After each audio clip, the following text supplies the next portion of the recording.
He begins not on a throne, but on a search.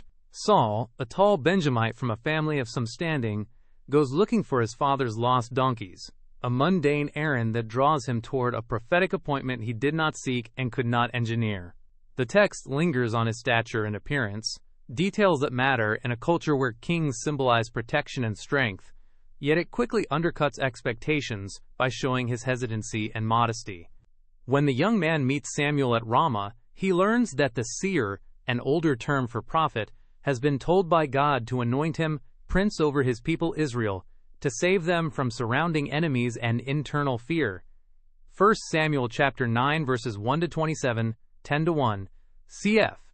1 Samuel chapter 9 verse 9, ESV https://www.biblegateway.com/path. The anointing is private. Oil on his head, a kiss of commissioning, and specific signs to verify that this call is real. Provisions from strangers, a prophetic band whose worship will seize him, and a new heart given by God. 1 Samuel chapter 10 verses 1 to 9. As promised, the Spirit of God rushed upon him, and he prophesied, an unmistakable indicator that his authority flows from God's initiative, not tribal politics. 1 Samuel chapter 10 verses 10 to 13, https://www.biblegateway.com/passage/?search equals 1% 2010% 3810-13 and version equals ESV. Yet the narrative shows a complicated beginning. Saul returns home and, when questioned by his uncle, conceals the matter of kingship. The call is genuine, his readiness is uncertain. 1 Samuel chapter 10 verses 14 to 16. At Mizpah, the tribes assemble to formalize what God has already revealed. Casting lots, an accepted means of discerning God's will in Israel's public life, narrows from tribe to clan to household until Saul is named. The moment turns awkward. He is not standing in triumph but hiding among the baggage. The people run and bring him out. He towers over all, and Samuel declares, "Do you see him whom the Lord has chosen?"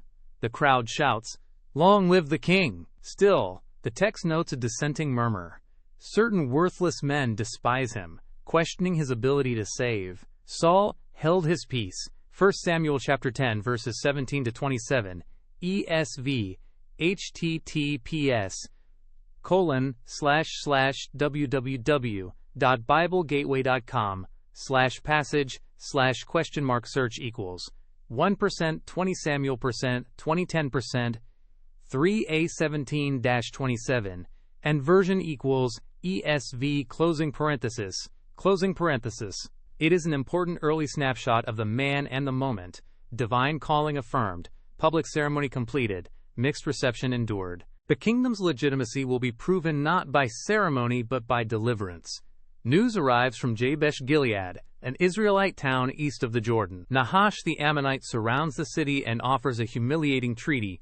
He will gouge out the right eye of every inhabitant, and thus bring disgrace on all Israel. The elders of Jabesh plead for 7 days to seek help, otherwise they will submit. 1 Samuel chapter 11 verses 1 to 3. This demand fits the brutal logic of ancient Near Eastern warfare, where mutilation both disabled fighting men, blinding the shield eye, and shamed a people. Saul, still working his fields at Gibeah, hears the report.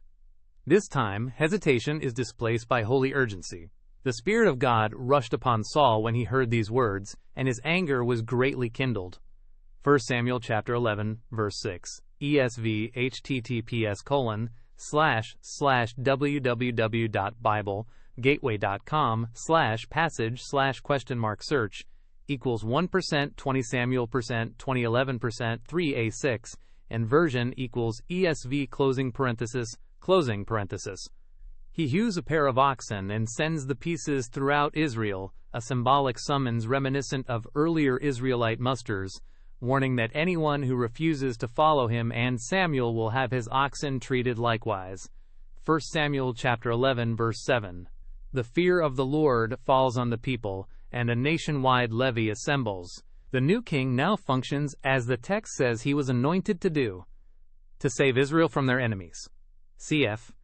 1 Samuel chapter 9 verse 16, ESV https://www.biblegateway.com/passage/?search equals 1% 20 Samuel 209% 3a16 and version equals ESV closing parenthesis. The rescue is swift and disciplined. Saul divides the force, attacks during the morning watch, and breaks the Ammonite lines. Survivors scatter so completely that no two of them were left together. 1 Samuel chapter 11 verses 8 to 11 ESV https://www.biblegateway.com/passage/?search equals 1% 2011% 3a8-11 and version equals ESV closing parenthesis. Here, the visible consequence of spirit-empowered leadership is public deliverance. The earlier mockers are now targets of retaliation, but Saul refuses bloodshed. Not a man shall be put to death this day, for today the Lord has worked salvation in Israel. 1 Samuel chapter 11 verse 13 ESV https://www.biblegateway.com/passage/?search equals 1% 20 Samuel 2011% 3a13 and version equals ESV closing. Mercy, restraint, and God-centered credit frame his first victory. The kingship is renewed at Gilgal, an ancient covenant site near the Jordan associated with Israel's early entrance into the land. Joshua chapters 4 to 5. There they make sacrifices and rejoice exceedingly. 1 Samuel chapter 11 verses 14 to 15. What began with a private anointing and a public embarrassment has been confirmed by decisive action that unites the tribes. The narrative emphasizes that the Spirit's coming and the fear of the Lord, not merely Saul's charisma or height, turned a fragile appointment into recognized leadership. Historical and cultural texture heightens the stakes of these chapters. Israel is shifting from a loose tribal confederation to a centralized monarchy, under pressure from surrounding powers, especially the Philistines to the west with Iron Age advantages, and Ammon to the east. In that world, a king is judged by his ability to go out before us and fight our battles. Cf.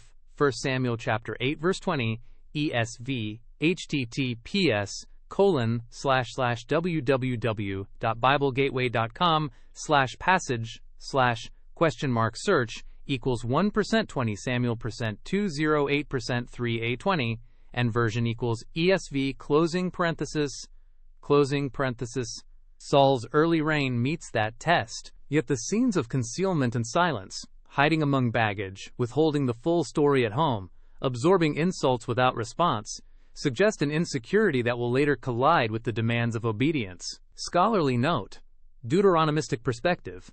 Many scholars observe that 1 Samuel frames the monarchy ambivalently, both as an accommodation to Israel's request to be like the nations, and as a divine instrument for deliverance.